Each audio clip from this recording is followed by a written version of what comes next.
Et ben bonjour à toutes et à tous. Alors aujourd'hui, vidéo un petit peu spéciale, je vais vous commenter quelque chose qui s'est passé dans le coin, plus précisément au niveau des glaces de Boussois.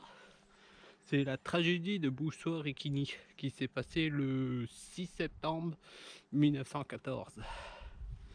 Donc vous allez voir, c'est une histoire un petit peu dure,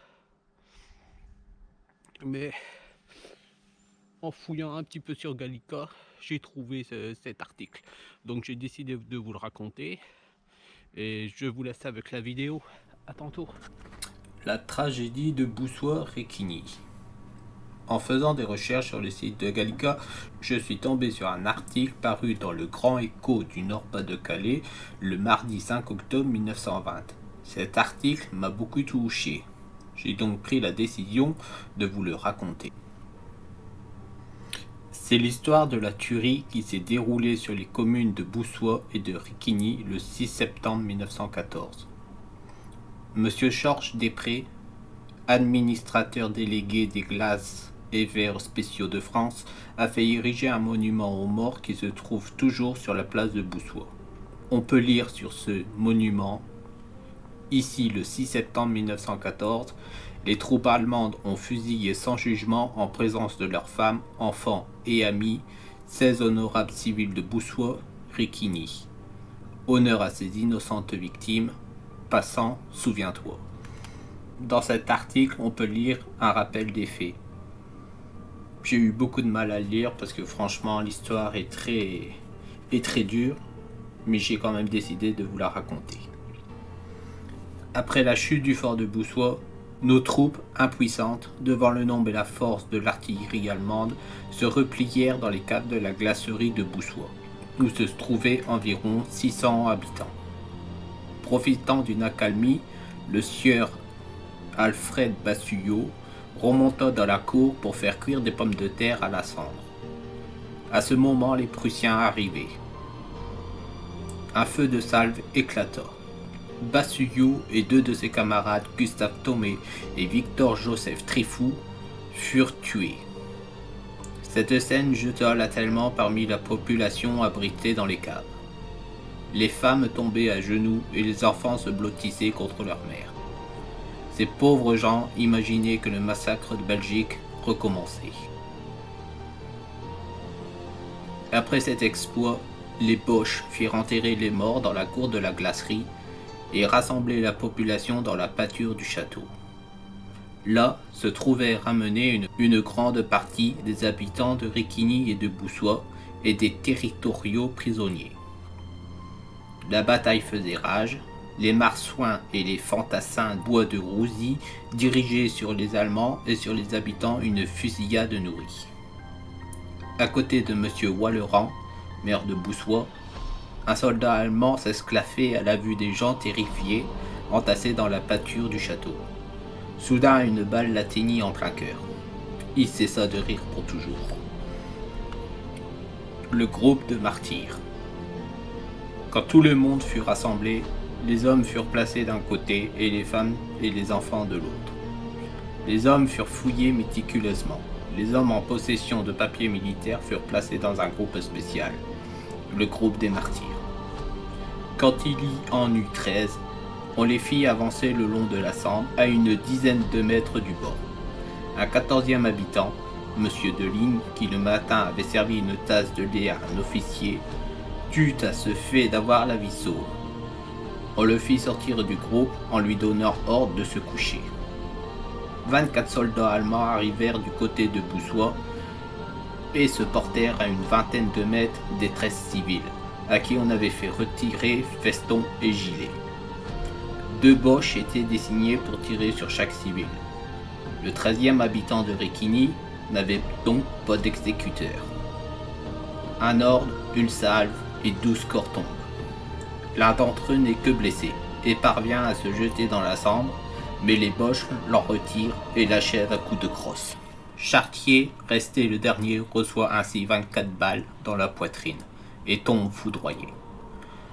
Notons qu'avant cette exécution dont l'Allemagne aura à rendre compte, les Boches avaient placé en travers de la Sambre sur un pont de bateau 6 brancardiers français faits prisonniers le matin à l'ambulance française pour empêcher les Français dans le bois de Rouzy de continuer leur tir.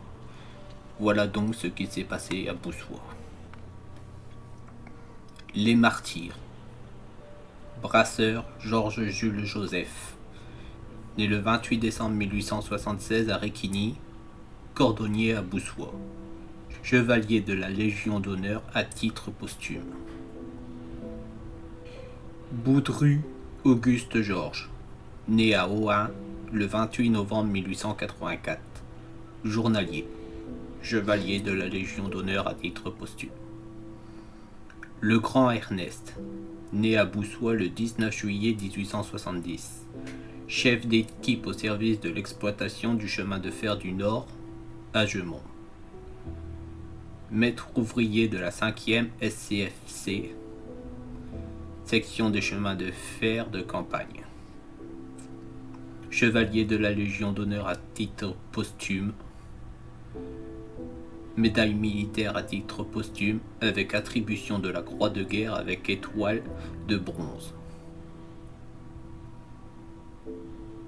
Ancard Gustave Joseph, né à Réquigny le 13 août 1874, ajusteur, chevalier de la Légion d'honneur à titre posthume, ajusteur à la fabrique de glace de Boussois. Chartier Léopold, né à Loquignol le 18 octobre 1857, retraité du chemin de fer, chevalier de la Légion d'honneur à titre posthume, arrêté le 6/9/1914 à Réquigny.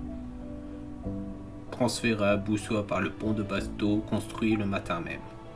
Sommé avec 12 personnes de creuser une fosse de 10 mètres sur 2 mètres et de 50 cm de profondeur, puis fusillé sans jugement comme victime expiatoire par un peloton d'exécution composé de 26 soldats allemands. Léopold Chartier, seul survivant de la première salve, n'est tombé qu'à la deuxième salve. Grugnot Paul Désiré, né à Réquigny le 18 octobre 1884, cultivateur. Chevalier de la Légion d'honneur à titre posthume. Préau Oscar, né à Gony-Chaussée le 12 février 1889, chevalier de la Légion d'honneur à titre posthume.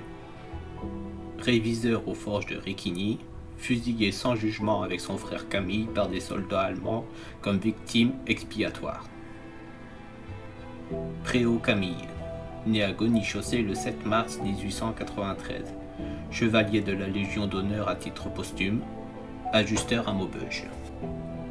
Leruit Constant Joseph, né à Courtoin, Belgique, le 7 septembre 1884, journalier. Dangre Aimé Oscar, né à Ouham, Belgique, le 15 juillet 1855, militaire retraité. Chevalier de la Légion d'honneur à titre posthume. Ladrière Joseph Guillain, né à Nivelles, Belgique, le 14 mars 1867, maître maçon, chevalier de la Légion d'honneur à titre posthume. Alexandre Augustin, né à Bézy-la-Ville, le 2 mai 1884, journalier. Winan Laubert, 15 ans, né à Villers-Philippe. Les victimes dans la cour de la glacerie.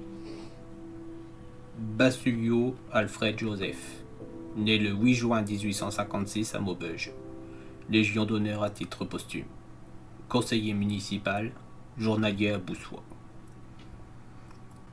Thomé Gustave, pensionnaire chez M. Arthur Smet, cabaretier, rue de Maubeuge, à Boussois. Âgé environ de 28 ans, journalier, porteur sur lui que d'un laissez-passer mentionnant son nom. Trifou Victor Joseph, né le 20 mai 1878 à Roux-Miroir.